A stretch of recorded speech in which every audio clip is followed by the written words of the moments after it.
ನಮಸ್ಕಾರ. ಚಳಿಗಾಲದಲ್ಲಿ ಆರೋಗ್ಯವನ್ನು ಕಾಪಾಡಿಕೊಳ್ಳಲು ಕೆಲವು ಉಪಯುಕ್ತ ಟಿಪ್ಸ್‌ನನ್ನು ನಾನು ಈ ವಿಡಿಯೋದಲ್ಲಿ ನಿಮಗೆ ತಿಳಿಸುತ್ತೇನೆ. ಚಳಿ ಸ್ವಲ್ಪ ಹೆಚ್ಚಾಗೇ ಇರುವುದರಿಂದ ನಾನು ಕೊಡುವ ಸಲಹೆಗಳು ನಿಮಗೆ ಉಪಯುಕ್ತವಾಗುತ್ತದೆ ಎಂದು ತಿಳಿಯುತ್ತೇನೆ. ಮೊದಲನೆಯದಾಗಿ ಬಿಸಿ ನೀರನ್ನು ಕುಡಿಯುವುದನ್ನು ಅಭ್ಯಾಸ ಮಾಡಿಕೊಳ್ಳಿ.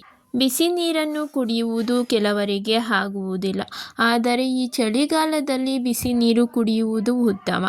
ಚಳಿಗಾಲದಲ್ಲಿ ಬಿಸಿ ನೀರು ಕುಡಿಯುವುದರಿಂದ ಜೀರ್ಣಕ್ರಿಯೆ ಉತ್ತಮವಾಗುತ್ತದೆ ಮತ್ತು ಜ್ವರ, ಸೋಂಕುಗಳಿಂದ ರಕ್ಷಣೆ ಸಿಗುತ್ತದೆ.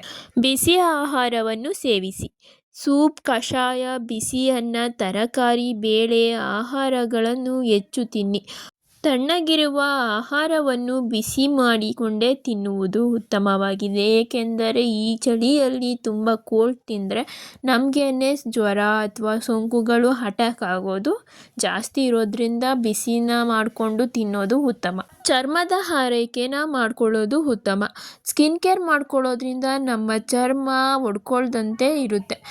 ಮಾಯಿಶ್ಚರೈಸರ್ ಅಥವಾ ಏನೇ ಎಣ್ಣೆಯ ರೀತಿಯಾಗಿರುವಂತಹ ಸ್ಕಿನ್ ಕೇರ್ನ ಯೂಸ್ ಮಾಡಿಕೊಂಡು ನಮ್ಮ ಚರ್ಮನ ಒಣಗದಂತೆ ನೋಡಿಕೊಳ್ಳೋದು ಉತ್ತಮ. ತುಟಿಗಳಿಗೂ ಅಷ್ಟೇ ತುಪ್ಪ ಅಥವಾ ಜೇನುತುಪ್ಪ ಅಥವಾ ವ್ಯಾಸ್ಲಿನ್ ಹಚ್ಚಬಹುದು.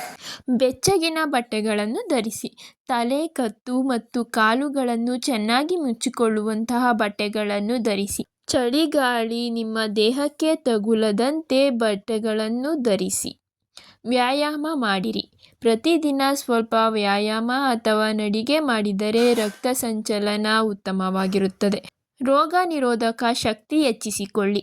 ಹಾಲು, ಬೆಳ್ಳುಳ್ಳಿ, ಮೆಣಸು, ಅರಿಶಿಣ, ತುಳಸಿ ಸೇರಿದಂಥ ಆಹಾರ ಸೇವಿಸಿದರೆ ರೋಗ ನಿರೋಧಕ ಶಕ್ತಿ ಹೆಚ್ಚಾಗುತ್ತದೆ. ಆಗ ನಿಮಗೆ ಜ್ವರ, ಸೋಂಕು ಇಂತಹವುಗಳು ತಗುಲದಂತೆ ನೋಡಿಕೊಳ್ಳುತ್ತದೆ. ಸಾಕಷ್ಟು ನಿದ್ರೆ ಮಾಡಿ. ದೇಹದ ಶಕ್ತಿ ಉಳಿಯಲು ಕನಿಷ್ಠ 7ರಿಂದ 8 ಗಂಟೆ ನಿದ್ರೆ ಅಗತ್ಯ. ಚಳಿ, ಜ್ವರ ಲಕ್ಷಣ ಕಂಡರೆ ವೈದ್ಯರನ್ನು ಸಂಪರ್ಕಿಸಿ. ನಿರ್ಲಕ್ಷ್ಯ ಮಾಡದೆ ಸಮಯಕ್ಕೆ ಚಿಕಿತ್ಸೆ ಪಡೆಯಿರಿ. ಮನೆಯಲ್ಲಿ ವಯಸ್ಸಾದವರು ಮತ್ತು ಮಕ್ಕಳಿದ್ದರೆ ಅವರಿಗೆ ಹೆಚ್ಚಿನ ಗಮನ ಕೊಡಿ. ಈ ಚಳಿಗಾಲದಲ್ಲಿ ಅವರಿಗೆ ಹೆಚ್ಚು ಪರಿಣಾಮ ಬೀರಬಹುದು, ಆದ್ದರಿಂದ ಅವರ ಆರೋಗ್ಯವನ್ನು ಕಾಪಾಡಿಕೊಳ್ಳುವಂತೆ ಅವರನ್ನು ಗಮನಿಸಿ. ಈ ಚಳಿಗಾಲದಲ್ಲೇ ವಯಸ್ಸಾದವರಿಗೆ ಹೆಚ್ಚಾಗಿ ಸ್ಟ್ರೋಕ್, ಹೃದಯಾಘಾತ, ಪಾರ್ಶ್ವವಾಯುನಂತಹ ಕಾಯಿಲೆಗಳು ಹೆಚ್ಚಾಗಿ ಕಾಡುತ್ತದೆ. ಆದ್ದರಿಂದ ವಯಸ್ಸಾಗಿರುವವರು ಹೆಚ್ಚಿನ ಗಮನವನ್ನು ತೆಗೆದುಕೊಂಡು ಚಳಿಗಾಲದಲ್ಲಿ ಒಂಚೂರು ಜಾಗ್ರತೆ ವಹಿಸೋದು ಒಳ್ಳೆಯದೇ. ಕೋಲ್ಡ್, ಫೀವರ್ ಎಲ್ಲ ಮಕ್ಕಳಿಗೆ ಜಾಸ್ತಿ ಬರೋದ್ರಿಂದ ಚಳಿಗಾಲದಲ್ಲಿ ಮಕ್ಕಳನ್ನ ನೋಡ್ಕೊಳ್ಳೋದು ತುಂಬ ಒಳ್ಳೆಯದೇ. ಮಕ್ಕಳಿಗೆ ರೋಗ ನಿರೋಧಕ ಶಕ್ತಿಯನ್ನು ಹೆಚ್ಚಾಗುವಂತೆ ಮಾಡಿ, ಹಾಗೇನೆ ಅವ್ರಿಗೆ ಜ್ವರ, ಕೋಲ್ಡ್ ಯಾವುದು ಬರೋದಿಲ್ಲ. ಇನ್ನೂ ಹೆಚ್ಚಿನ ಆರೋಗ್ಯ ಮಾಹಿತಿಗಳನ್ನು ಪಡೆದುಕೊಳ್ಳಲು ನಮ್ಮ ಚಾನಲ್ನ like, share, comment and subscribe ಮಾಡೋದನ್ನ ಮರಿಬೇಡಿ. Thanks for watching.